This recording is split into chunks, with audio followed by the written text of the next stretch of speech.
Hey guys, recently I've had a few people ask me how I blend my long exposure foregrounds with my stacked Milky Way skies. In this quick video, I'm going to show you how to blend everything together using just Lightroom, Starry Landscape Stacker, and Photoshop. It's a very quick process. It doesn't take too much time. The hardest part with this process is making sure that you get everything that you need for the overall or for the final image in camera in the field. So without any further ado, I will just jump right into it.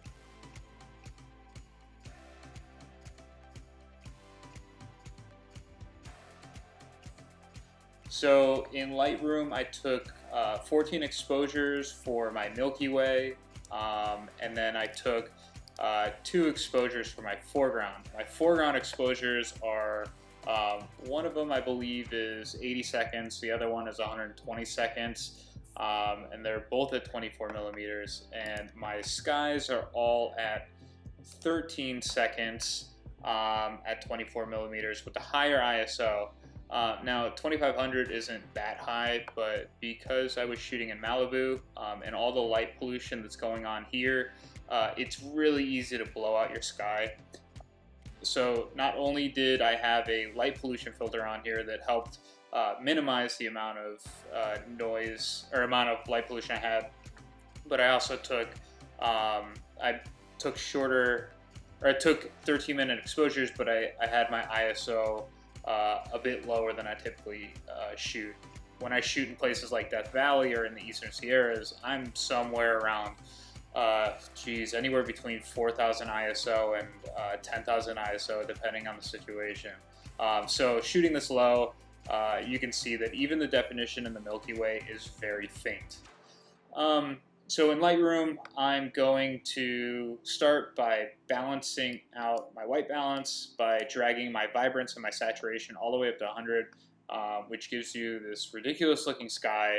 But I'm going to play with my my temperature slider and kind of bring out the yellow a little bit more. And with my temperature, I'm going to drop the tint down, or sorry, with my tint, I'm going to drop the tint down and bring out the green a little bit more so that it's very muddy looking, but my white balance is a little bit better to deal with. I know that this is like super yellow.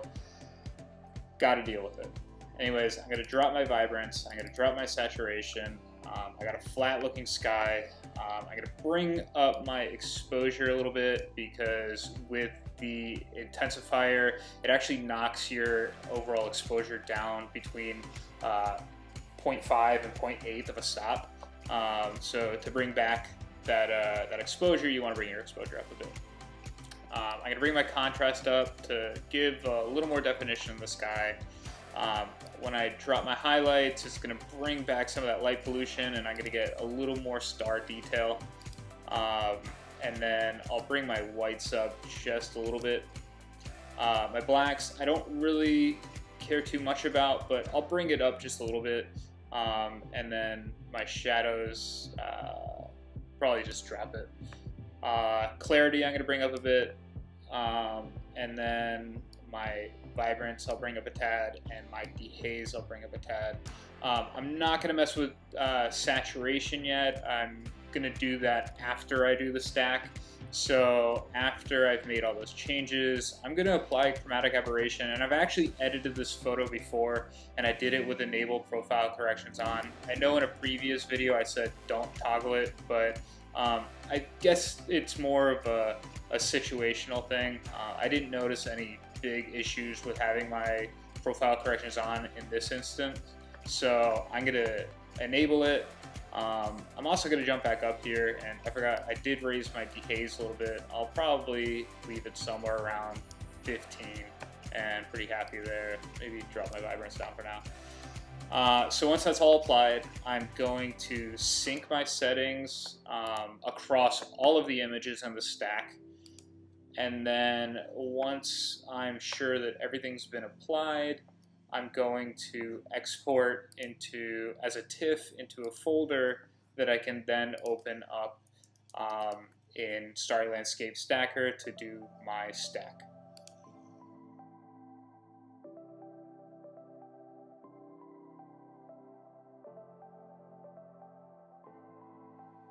So once everything is exported into a folder on my desktop, I'm going into Starry Landscape Stacker, and I'm going to open up those images that were exported into the folder, and I'm going to press open.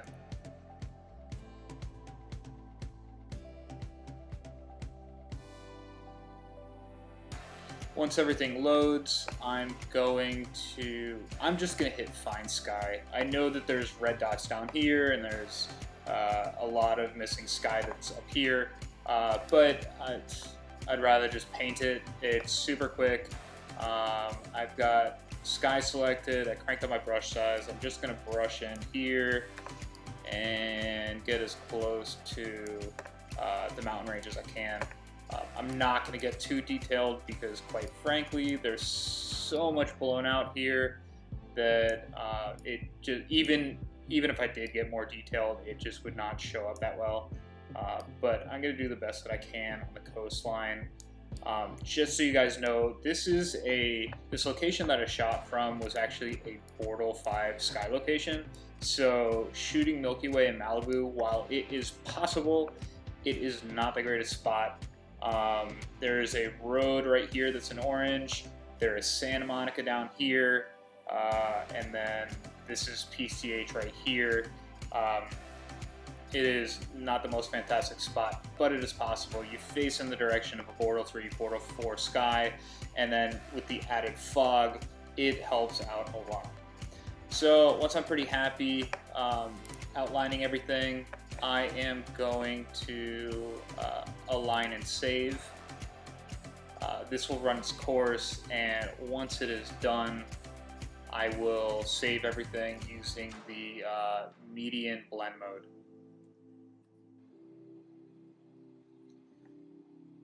Now that everything is complete, I'm just going to press save. And then I'm going to discard the sky mask. I don't want this one. I just want the overall blend. And then I am going into the folder that was saved to and opening that up in Photoshop.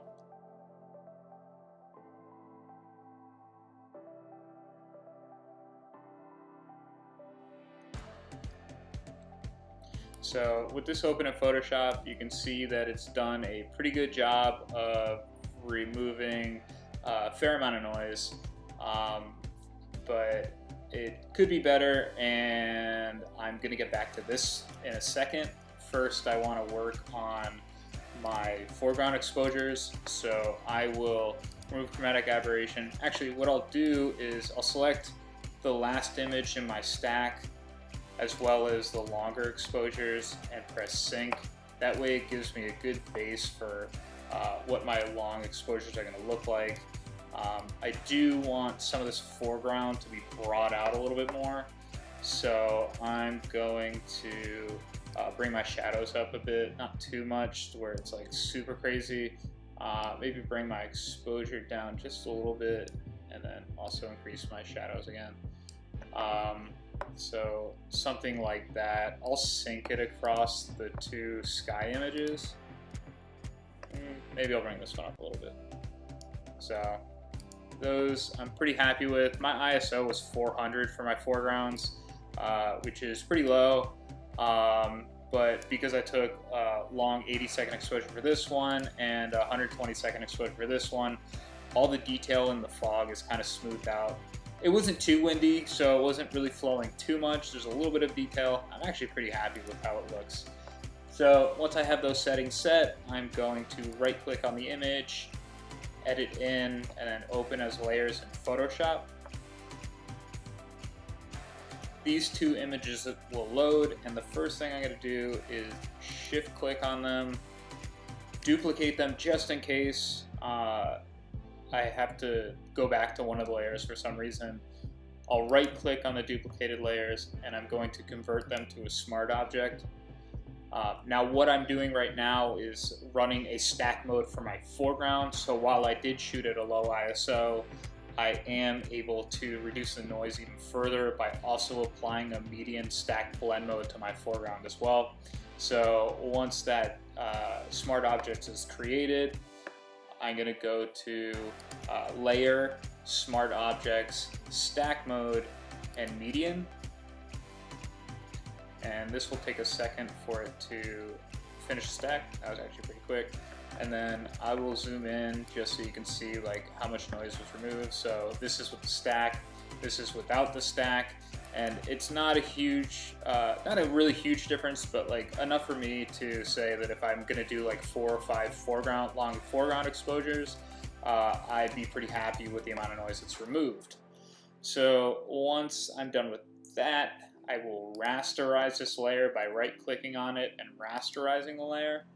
And then I'm going to open up the Photoshop layer that has my Milky Way. I'm going to drag it off screen so that I can click on it and then drag into place on here.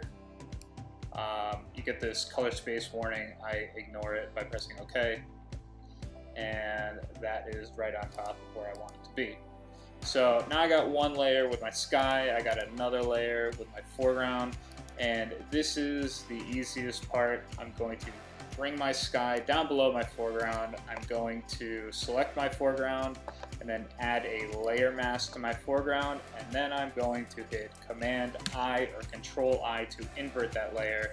I'm going to grab my brush, I'm going to crank my opacity up to 100, my flow up to 100, and I'm going to make it a fairly big brush because what I'm going to do now is just with white selected, I'm going to brush in my foreground so that it's as close as I can get it before I start hitting the sky, and then I'll bring my opacity down to 50,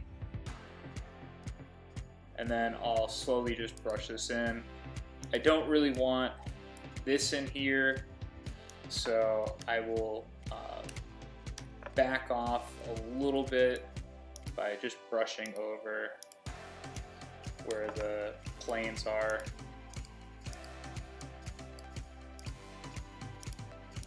And voila, I have my sky and my foreground blended together. Now, you could be done with your shot right now. I'm gonna take it a few steps further.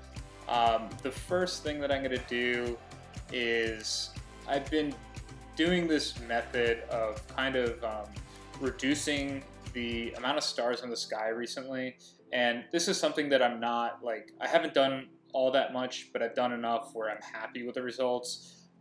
Essentially what it does is you run this like editing style called minimum, and it removes some of the stars from the sky, so you just have like the detail of the Milky Way, but without all what some other photographers consider to be noise by removing some of the stars. It's a very easy process, and I will show you how it's done. I'm going to duplicate my sky layer really quick by doing Command-J, and then it's a matter of just selecting the highlights from this layer and then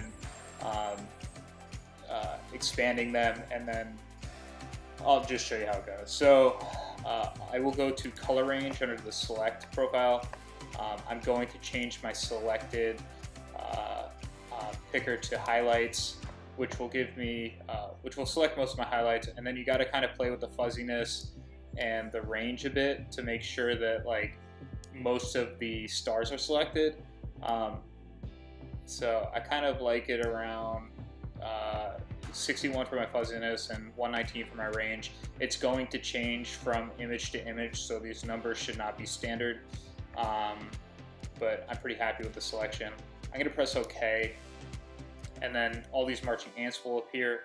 I want to make sure that I am selecting a good amount of the stars, but not too much. So I'm going to go to Select, Modify, Expand, and I'm going to set my expansion to 2 pixels. And then I'm going to Select, Modify, Feather, and I'm going to do half that amount, so 1 pixel, and press OK. At this point, I will now go to Filter, Other, Minimum, and this radius, you're going to want to play with it a bit. I have found that anything under 1.0 like anywhere between like 0.2 and 1.0 is good. If you go beyond that, you just start, your sky starts to turn to mush. So I'm gonna go with 0.7. I ran this earlier, I found that 0.7 was the right number for me, and then I will press OK. And it's gonna take a second, but you will see after I deselect my sky, this is the minimum run, this is without it run, and you can see just like there's more detail. I kind of like how it looks. It's a little more flat looking. What I'll do is I'll take this and just drop the opacity of this layer so that there's more detail in the sky, or more stars in the sky. But I'll zoom in and just show you. So this is opacity all the way up. This is with that layer hidden. So I'll keep it around, let's see. I'll keep my opacity around 50, somewhere around 50%. So I'm pretty happy with that. I'm going to select both of these layers, right click on it and click merge layers. And then to really kind of make my Milky Way pop, I want to do a couple of things. The first thing I'm going to do is, with the Milky Way layer still selected. Now I'm not making any adjustments to my foreground. My foreground has not been touched whatsoever, and I'm not going to touch it any further. So with my sky, I'm going to go into the dodge and burn tools, which is right here. So dodge tool is going to be adding white to the image, or brightening the image to either your highlights, midtones, or shadows. And then your burn tool is going to be darkening the areas to your highlights, midtones, or shadows. I am going to start with my dodge, and I'm going to select just the highlights. And with a fairly decent sized brush, I'm going to keep my exposure around 4, and I'm just going to brush over this area. And as you can see, by just brushing there, it's just brought so much more color into your Milky Way here. And that was just one little quick brush over. I'm going to do one more. So that's going to be for my highlights, and that was using the dodge tool. Now I'm going to use the burn tool for my shadows to kind of really make that core pop a little bit more, and do the exact same thing. Actually, 2% might have been too much. I'll put it down to 1% and just quickly just brush over there. So that's what my sky is now going to look like after dodge and burn. The next step I'm going to do is I'm going to toggle this off for now, and then if any of you guys are familiar with the Nik Collection, I used to use it a lot in the past. I've learned that using it, you can really go overboard, but I like the Detail Extractor tool under the Color Effects Pro 4 menu. So when you click on this button, it's going to bring up this Color Effects Pro area where you can, it's got like cool tools that you can play with, but under Landscape there is Detail Extractor. Now this is toggled on, and you can see like a lot of Milky Way. This is with it off. This is like before I even added it. This is a crazy amount of detail, like so unbelievable in Malibu that I would not want to go near this. But I am, and this is what I mean by like Nik Collection kind of like going over the top. You can play with the amount of detail that you want. This is a dropped all the way down. This is a cranked up to 85%. Like, this is just ridiculous, but I like to keep it fairly low, around like 14%. Maybe increase my contrast, maybe increase my saturation a bit. But once I'm happy, and then I can like do the effect radius of fine detail, large detail. I actually kind of like large a little bit more because it's a little more subtle. Once I'm pretty happy with where I want it to be, I will press OK. And then it's going to save an image real quick. And even with like adding that detail, I think it's a little too much. I'm just going to drag this down below my foreground layer. And then I'm also going to drop my opacity a bit on this as well, just so that it blends a little bit better. It doesn't look too crazy, but it helps bring the Milky Way out a little bit more. And at this point, I'm pretty happy. I could, again, go back in and maybe dodge a little bit more, but even that's like kind of going overkill with Malibu. So I'll just select all these layers and then flatten the image, and then save this back into Lightroom.